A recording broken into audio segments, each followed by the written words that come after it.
रामकृष्ण हरी. मी Tejaswini Joshi.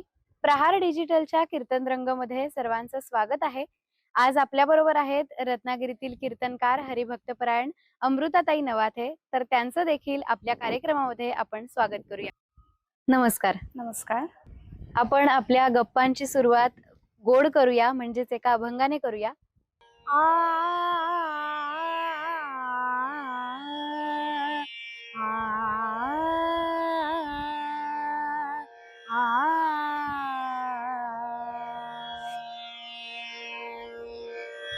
Apulia हिता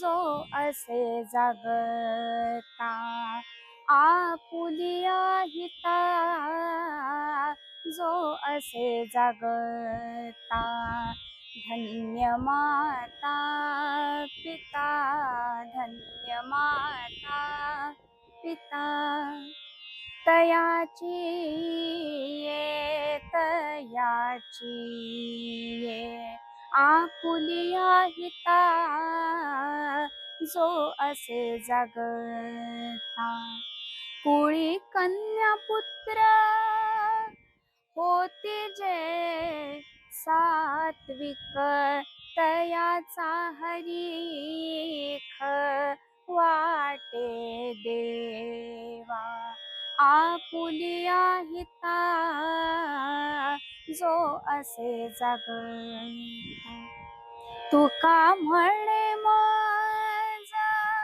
घडो त्यांची सेवा, तरी माझ्या दैवा पार नाही, आपुलिया हिता जो असे जागता, आपुलिया हिता जो असे जागता, जो असे जागता, जो असे जागता.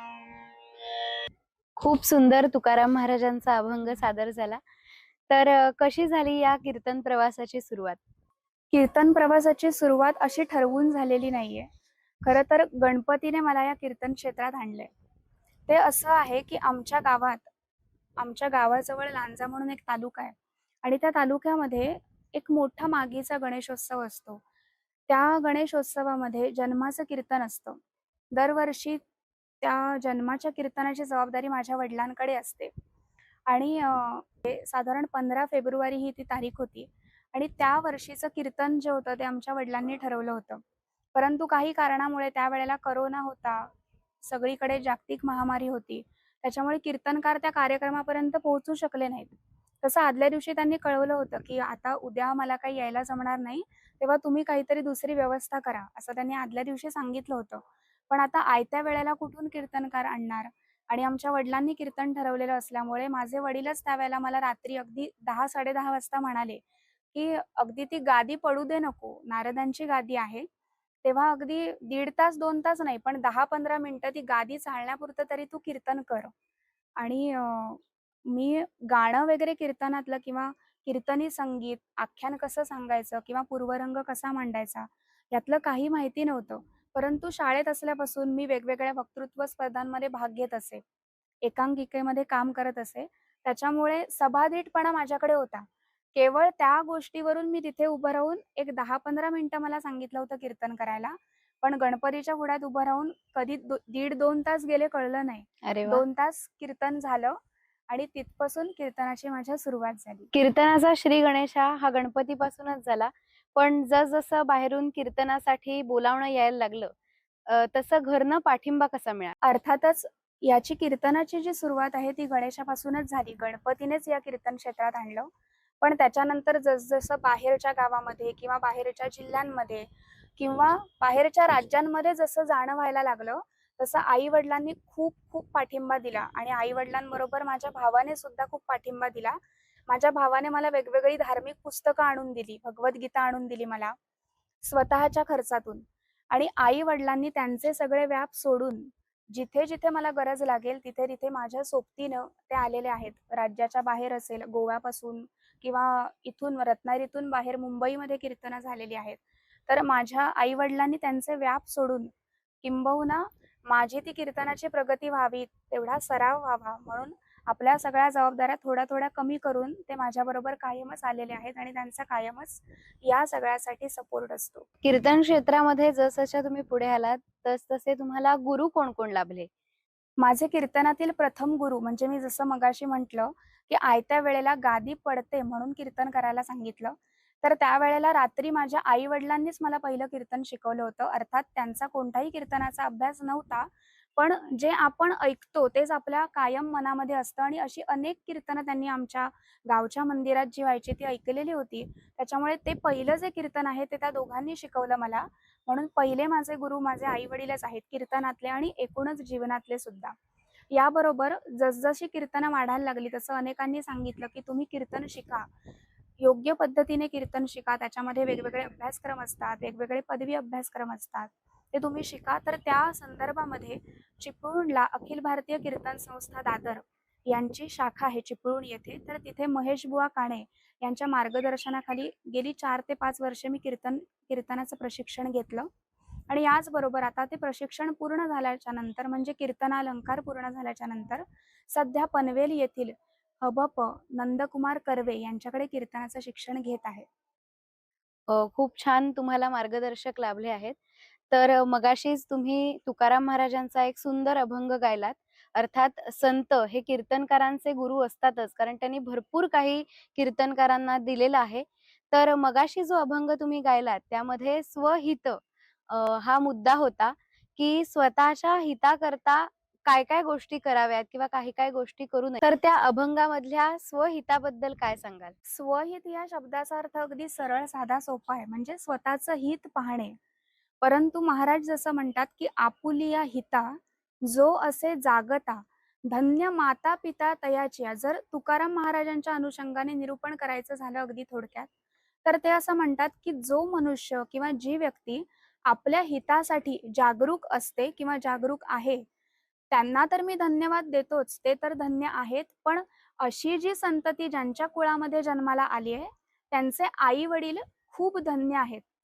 मग स्वहित आणि स्वार्थ यामध्ये काय फरक आहे? स्वहित आणि स्वार्थ याच्यामध्ये अगदी सरळ साधा असा अर्थ आहे. स्वहित म्हणजे आपण आपलं हित पाहायचंच आहे. पण त्याबरोबर आजूबाजूच्या कोणत्याही लोकांचं किंवा कोणत्याही व्यक्तीचं, समाजाचं कोणत्याही प्रकारे नुकसान होता कामा नये ही भावना असली पाहिजे. ती नैतिकता आहे. हे म्हणजे स्वहित. आणि स्वार्थ म्हणजे माझं कसं चांगलं होईल, माझं कसं हित होईल याच्याकडेच लक्ष देणे. मग बाकीच्यांचं, आपल्या बरोबरच्या लोकांचं, समाजाचं काहीही झालं तरी चालेल किंवा त्यांचं नुकसान झालं तरी चालेल, तोटा झाला तरी चालेल, पण माझं मात्र चांगलं झालं पाहिजे, याला स्वार्थ असं म्हटलेलं आहे. मनुष्य मोठ्या फॅमिलीतून आत्ता अगदी न्यूक्लिअर फॅमिलीपर्यंत येऊन पोहोचलाय. आधीचं त्याचं स्वहित आणि आत्ताच्या स्वहिताबद्दलच्या कॉन्सेप्ट कुठेतरी बदलल्यात. तर त्याबद्दल काय सांगाल? आता पूर्वीच्या काळी एकत्र कुटुंब पद्धती होती. तेव्हा स्वहित किंवा स्वार्थ अशा दोन्ही गोष्टी नव्हत्याच. म्हणजे एकत्र कुटुंब पद्धतीचा सगळ्यात मोठा असा फायदा होता, की संस्कारांची देवाण-घेवाण खूप चालायची.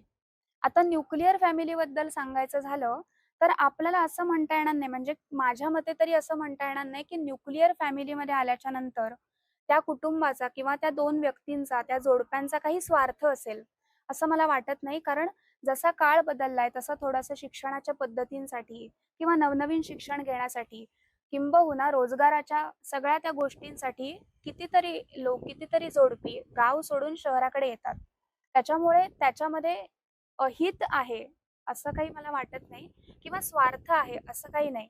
जर तुम्ही कुटुंबाच्या बाहेर राहून म्हणजे एकत्रित कुटुंबाच्या बाहेर तुम्ही विभक्त राहून सुद्धा आपल्या आई-वडिलांची सेवा करत असाल, कुटुंबाची देखरेख करत असाल, तुमची जी काही शेतीवाडी आहे ती पाहत असाल, म्हणजे बाहेर राहून पण तुमचं त्याच्याकडे लक्ष असेल, तुम्ही देखरेख करत असाल, तर ते तुमचं स्वहितच आहे.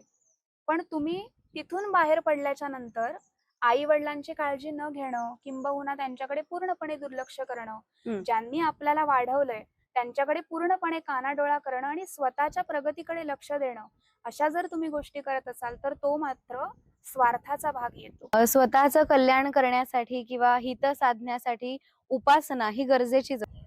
आणि सध्या तर उपासनेचा महिना म्हणजेच श्रावण महिना सुरू आहे. तर त्या श्रावण महिन्याबद्दल काय सांगाल? उपासना फार महत्वाची असते. कारण रामदास स्वामी म्हणालेच आहेत, उपासनेला दृढ चालवावे, भूदेव संतांसी सदा नमावे, सत्कर्म योगे वय घालवावे, आणि सर्वांमुखी मंगल बोलवावे. नमः पार्वती पते हर हर महादेव. उपासना फार महत्वाची आहे. आणि आणखीन एक महत्वाची गोष्ट म्हणजे आता श्रावण महिना चालू आहे.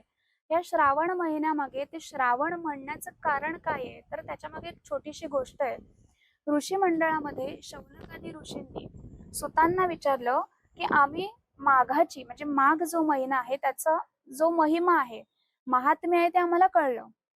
पण शिवांना प्रसन्न करून घेण्यासाठी किंबहुना ईश्वराला प्रसन्न करून घेण्यासाठी असा अजून कोणता महिना आहे की ज्याच्यामध्ये व्रतवैकल्य केली, ज्याच्यामध्ये श्रवण केलं, पठण केलं, पूजन केलं भगवंताचं, तर भगवंत नेहमीपेक्षा अधिक वेगाने प्रसन्न होईल. तर असा पतित असणारा, पावन असणारा कोणता महिना आहे, असा विचारला प्रश्न त्यांनी. आणि त्यानंतर सनत कुमारांनी थेट शिवांना प्रश्न केला की तुमची प्राप्ती करून घ्यायची असेल किंवा तुम्हाला आवडेल असं काय करावं बरं, असं कोणत्या महिन्यामध्ये आम्ही पूजा करावी, असा कोणता मास आहे. तर तेव्हा शिवांनी सांगितलं की श्रावण पौर्णिमेच्या आसपास श्रवण नक्षत्राचा संबंध येतो. तर त्यावेळेला जो श्रावण महिना येईल त्यामध्ये जे जे भक्त माझी आराधना करतील, रुद्राभिषेक करतील, माझ्या पिंडीवरती जल अर्पण करतील, त्यांना मी प्राप्त होईल. अरे वा. आणि आणखीन महत्वाची गोष्ट अशी की बऱ्याच जणांमध्ये हा गैरसमज आहे की श्रावण महिना म्हणजे केवळ शिवांच्या आराधनेचा महिमा किंवा रुद्राभिषेक करण्याचा महिना. तर तसं काही नाहीये. श्रावण महिना हा केवळ एका देवतेच्या आराधनेसाठी नाहीये. तुम्ही जर बघायला गेलात तर श्रावण महिन्यामध्ये अनेक सण येतात. म्हणजे श्रावणी सोमवार असतात, त्याच्यानंतर पुढे श्रावणातली जो मंगळवार जो दिवस असतो त्या दिवशी मंगळागौरीची पूजा केली जाते. पुढे नागपंचमी असते, त्याच्यानंतर पिठोरी अमावास्या असते, रक्षाबंधन असतं, त्याच्यानंतर अनेक दानाचे विषय असतात, पुण्यकर्म असतं, तुम्ही रुद्राभिषेक करू शकता, लिंगाष्टक वाचलं जातं, बिल्वाष्टक वाचलं जातं. या वेळेला या महिन्याचं विशेष असं महत्व आहे कारण धो धो पाऊस पडत असतो. त्याचा अर्थ शिवांनी असा घेतलाय की ती जी सृष्टी आहे ती शिवांचं पूजन करत असते. म्हणजे तो पर्जन्य जो आहे तो एक प्रकारे अभिषेकच करत असतो. आणि त्या धो धो पावसामुळे, आणि श्रावण महिन्यात बघायला गेलात तर कधी कधी पाऊस असतो, कधी कधी ऊन असतं, तर त्या उन्हामुळे एक हिरवी झालर म्हणजे एक हिरवळ निसर्गामध्ये बघायला मिळते. तर ती जणू बिल्वपत्रांची चादरच आहे की काय, अशी कल्पना पौराणिक कथेमध्ये आपल्याला बघायला मिळते. तेव्हा श्रावण हा महिना जो आहे तो सगळीकडूनच अत्यंत आध्यात्मिक आहे. अगदी नावाप्रमाणे सांगायला गेलं तर या महिन्यामध्ये श्रावण म्हणजे श्रवण करायचं आहे आध्यात्मिक कथांचं, पौराणिक कथांचं, खास करून शिवांच्या कथांचं, शिवलीलामृताचं श्रवण करायचं आहे. आता आपण ऐकलं की उपासनेच्या दृष्टीने श्रावण महिना महत्वाचा आहे, पण कीर्तनकारांसाठी सगळे महिने उपासनेसाठी असतात. तर तुम्ही कीर्तनाची उपासना कशी करता? सगळ्यात पहिल्यांदा जेव्हा कीर्तन शिकायला सुरुवात केली तेव्हा आमच्या गुरुजींचे असे पहिले शब्द होते. अगदी पहिल्या क्लासच्या वेळेला त्यांनी आम्हाला हे सांगितलं होतं की तुम्हाला उद्या कीर्तनकार व्हायचं असेल, खूप सारी कीर्तनं करायची असतील, तर तुम्हाला आज या क्षणापासून काही ना काही उपासना करायला हवी. मग तुम्ही काही छोट्यातली छोटी करा, फार मोठी अगदी व्याप वाढवू नका, पण उपासना रोजची करायला पाहिजे. आता उपासना म्हणजे काय, तर कोणतंही कर्मकांड करणं म्हणजे उपासना नाहीये. म्हणजे प्रत्येक वेळेला पूजापाठ केला म्हणजे ती उपासना असते असं नाही. आपलं जे काही कर्म आहे ते अत्यंत प्रामाणिकपणे केलं की ती एक पूजा आहे, आपल्या कर्माची पूजा असं म्हणायला हरकत नाही.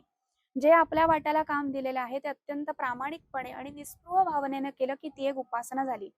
आमच्या गुरुजींच्या मते आध्यात्मिक उपासना करायला पाहिजे. याच बरोबर रोजची दैनंदिन उपासना, याच्यामध्ये 3 गोष्टी अत्यंत महत्वाच्या गुरुजी आमचे सांगतात आणि त्या पाळाव्याच लागतात. ते म्हणजे भगवद्गीता, त्याच्यानंतर दासबोध, आणि तिसरी आणि सगळ्यात महत्वाची गोष्ट म्हणजे ज्ञानेश्वरी. अगदी रोज पूर्ण अध्याय जमला नाही तर कमीत कमी 5-5 ओव्या तरी वाचायच्या, त्या लिहून काढायच्या. जेव्हा अध्याय वाचू तेव्हा त्यातल्या आवडलेल्या ओव्या अर्थांसकट लिहून काढायच्या. हीच जी काही असेल ती उपासना. आणि त्याच्याबरोबर जोडून असते ती म्हणजे सायम उपासना, जी आपण ज्या घरामध्ये जन्माला येतो त्या जन्मापासूनच आपल्यामध्ये असतेच. हिंदू धर्मानुसार, पौराणिक कथांनुसार शुभंकरोती म्हणण्याची पद्धत असते. हो. तो संध्याकाळी दिवा लावला जातो आणि तो लावलाच पाहिजे. त्या दिव्यामुळे एक सात्विकता येते. ती शुभंकरोती म्हणणं, रामरक्षा म्हणणं कशासाठी हे करायचं असतं, तर आपण जेव्हा त्या नारदांच्या गादीवरती उभे राहतो, तेव्हा ती उपासना आपल्याला तारून नेते, यासाठी ती करायची असते. अशीच कीर्तनाची उपासना तुमची अखंडितपणे पुढे चालत राहू दे, त्यासाठी शुभेच्छा. आणि नुकताच तुम्हाला नवोदित कवयित्री म्हणून पुरस्कार मिळालाय, तर त्याबद्दल सुद्धा खूप खूप अभिनंदन. धन्यवाद. आपण मुलाखतीच्या शेवटच्या भागाकडे निघालोय. तर मगाशी सुद्धा तुकाराम महाराजांचा एक सुंदर अभंग तुम्ही सादर केलात. त्याचप्रमाणे समर्थ रामदास एखादा छानसा अभंग आणि त्यावर विवेचन ऐकायला आम्हाला आवडेल. आता कीर्तन करायचं असेल किंवा जसं आपण आधी म्हटलं आधीच्या प्रश्नामध्ये की उपासना कशी करायची, तर या सगळ्या गोष्टींसाठी एक सगळ्यात महत्वाची गोष्ट लागते, ती म्हणजे मनाची शांती. ते मन जे आहे ते जर आपलं स्थिर असेल, शांत असेल आणि संयमी असेल, तर आपण या जगातली कितीही क्लिष्ट गोष्ट, कितीही कोणतीही अवघड गोष्ट आपण सहज साध्य करू शकतो. नक्कीच. अर्थातच आपल्याला एखाद्या गोष्टीमध्ये यश प्राप्त करायचं असेल तर उपासना लागते, असं आपण आधीच म्हटलंय. पण त्याच्यासाठी कष्ट करावे लागतात हं. आणि ते कष्ट जे आहेत ते मनाची तयारी कशी करायची याच्यावरती अवलंबून असतात. ते हं. मन आपलं जेव्हा तयार होईल त्या कष्टांसाठी, तेव्हा आपल्याला त्याच्यामध्ये यश मिळतं. रामदास स्वामी असं म्हणतात, की आपल्या मनाला लागलेले जे षडरिपू असतात, जसं आपल्या घरामध्ये कुणी पाहुणे येणार असतील, कुणी मित्रमंडळी येणार असतील, तर आपण कसं घर आवरून ठेवतो, हं. सगळं व्यवस्थित करून ठेवतो. तसं या देहामध्ये भगवंताचं अनुसंधान करायचं असेल, हं. त्याला ठेवायचं असेल या मनामध्ये कायमचं, त्याला वसवायचं असेल भगवंताला, तर आपल्याला या षडरिपूंपासून मुक्ती घेतली पाहिजे, ती करून घेतली पाहिजे. तर त्याच्यासाठी समर्थ रामदास स्वामी असं म्हणतात, की हे मना तू काय कर, तू उपासना कर, भगवंताचं नामस्मरण कर. हं. बाकी सगळ्या गोष्टी ज्या आहेत त्या सोडून दे. वाईट संतती आहे, संगत आहे, ती सोडून दे आणि एक भगवंताचं नाम घे आणि तीच उपासना तुला प्रगतीकडे नेईल, तुला मोक्षपदाकडे नेईल. अरे वाह! समर्थ रामदास स्वामी म्हणतात, मना सर्व ही संग सोडून द्या, मना सर्व ही संग सोडून द्यावा, अति आदरे सज्जनाचा करावा, अति आदरे सज्जनाचा करावा, मना सर्व ही संग सोडून द्यावा. जयाचे निसंगे महादुःख भंगे, जनी साधने वीण सन्मार्ग लागे, मना सर्व ही संग सोडून द्यावा, मना सर्व ही संग सोडून द्यावा, सोडून द्यावा, सोडून द्यावा.